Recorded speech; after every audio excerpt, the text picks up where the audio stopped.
Hey everyone, it's Ben Hardy here, and in today's video, we're reviewing the Chevy Tahoe High Country. Before we get in this video, I want to give a huge shout out and thank you to the Jerry Center Chevy here in Salt Lake City, Utah, for giving me some time with this Tahoe. I'm going to include a link to the website in the description down below so you can check out what they have currently. And then on a side note, if you want to save time and money the next time you purchase a car, link to my car buying guide in the description down below. Let's get into it.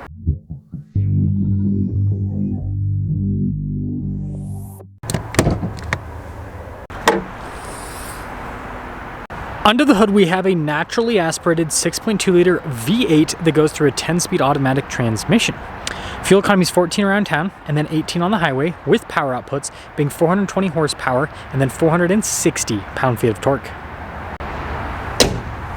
Now, before we move forward with this review, I do want to mention, if you want to see more videos just like this, then I recommend you subscribe because I post content every single day. So starting with the hood, I love this red paint color. I think it looks really sharp. And then look at all of those body lines. And then of course we've got the Tahoe's signature headlight design here. And look at this little light that loops around. That's also the turn signal. And then the High Country has special coloration here on the grille. And then popping down below, you guys can see we've got parking sensors and all of that. And putting it all together with this red paint, it definitely pops out. Now around the side here, our tire wheel setup is 275/50/22 in the front and over in the rear. And you guys can see with the wheels, you've got the silver mixed with the chrome. Looks pretty sharp. And then I like the cut there on the fender, that's pretty cool. And then notice how the badges are actually blacked out on this. See the side steps there, and then power side steps, by the way. You got lots of chrome trim around the windows and the door handles. And then here is the full side profile of the Tahoe. Now, taking a look at the key fob, we have our lock and unlock function, remote start. We've got the opening for the hatch and the opening for just the window, and then the Chevy bow tie on the back. Now, popping into the rear, you guys can see we've got these little plaques here on the back. Now, with the Tahoe, you can raise and lower the third row. You can lower down the second row, and then we have an outlet here. And then the Tahoe is the shorter version, so you don't have as much space behind the third row, but I mean, that's still usable, and you can obviously fold down the third row if you want even more space. When you're all done, just press that button, and that will lower the hatch right back down. Really cool taillight design. Kind of looks like part of the Chevy bow tie. It's almost like half, and then the other taillight connects the other half. Speaking of Chevy bow tie, notice that's all blacked out. A very sporty looking exhaust tips too. And putting it all together, let me guys think about the looks here on this Tahoe. Now, taking a look at the door, you can see soft touch here, and then look at the wood trim, and then more soft touch down below. And then again, we got the power side steps. And then look at that trim here on the seats, perforated all down the center portion. All of our manual adjustments on the side. Legroom in the back solid. Got a little storage pocket. Got some cup holders. We got our own climate zone here. Heated seats, USBs, all of that. TVs in the back too. And this is a captain chair setup in this. Headroom, it's solid. Now, as for the third row, you can see the seats here in the third row. If the camera will focus on it. There we kind of go. They're just as nice as the seats here in the second row, perforated all down the center and all that. You can comfortably fit adults back there. That's the reason why you get a full-size SUV like the Tahoe. Now, taking a look at the front door panel. Again, you can see the soft touch trim here with the wood trim, and then more soft touch down below. Got our memory seat function. Got all of our window controls, front to our automatic. Mirror adjustments. Mirrors do power fold in, and they've got blind spot monitoring. You can see a speaker for the Bose sound system. 1,450 pounds of payload capacity, and then you can see the towing capacity is 8,100 pounds. High Country there on the headrest, and then again perforated all down the center portion. Power adjustments on the side, and then we got lots of controls here. So, parking brake, that's for the 360 camera system, stability control, hill descent control. You've got your parking sensors, auto stop start, parking assist, lane departure, it's for the heads up display. You've got your trailer brake controls, light controls, your drive mode select, and then your drive line select, 2-speed transfer case with 4-wheel auto, and then the steering wheel's power adjustable.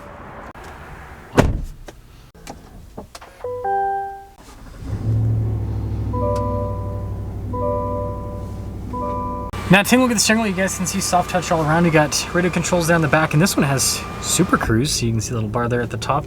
We've got power controls here for the center. We've got the controls here for the cruise control system, turn signal / windshield wiper stock too.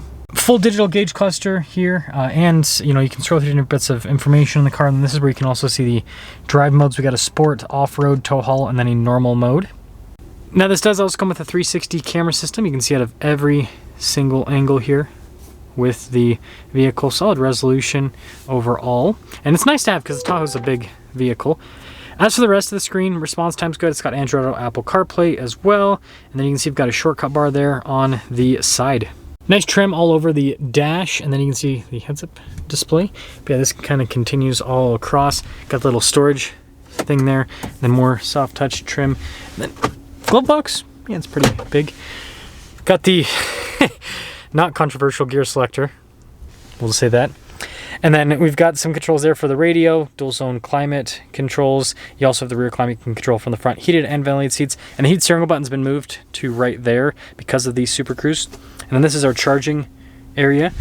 Got some cup holders, and then with the center console, it's got decent space. Nice padding on the top. This does have the camera rear view mirror and then a panoramic sunroof. And here's our window sticker for this Tahoe. You guys can see the standard equipment. This is your base MSRP. This has quite a few options added to it, including the max trailering. There's your total MSRP, $91,365. And let's see how it drives.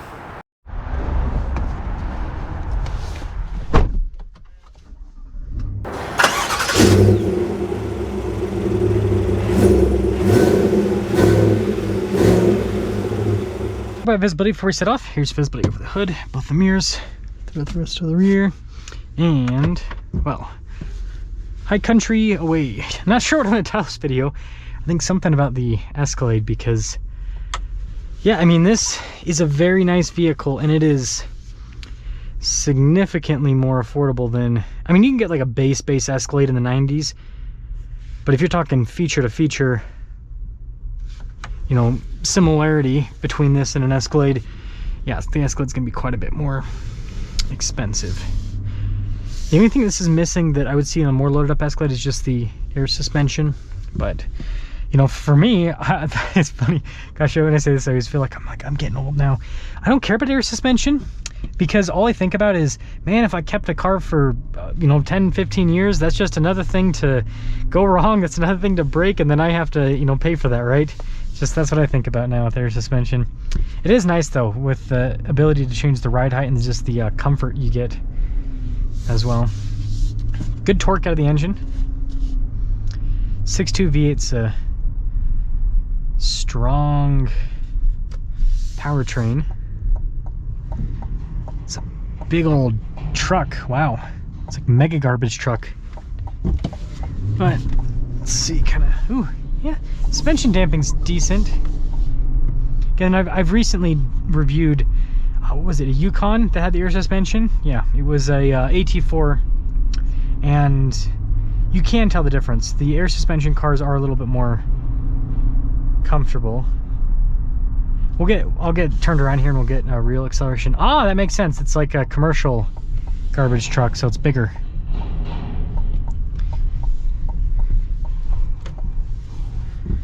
Yeah, it's smooth though.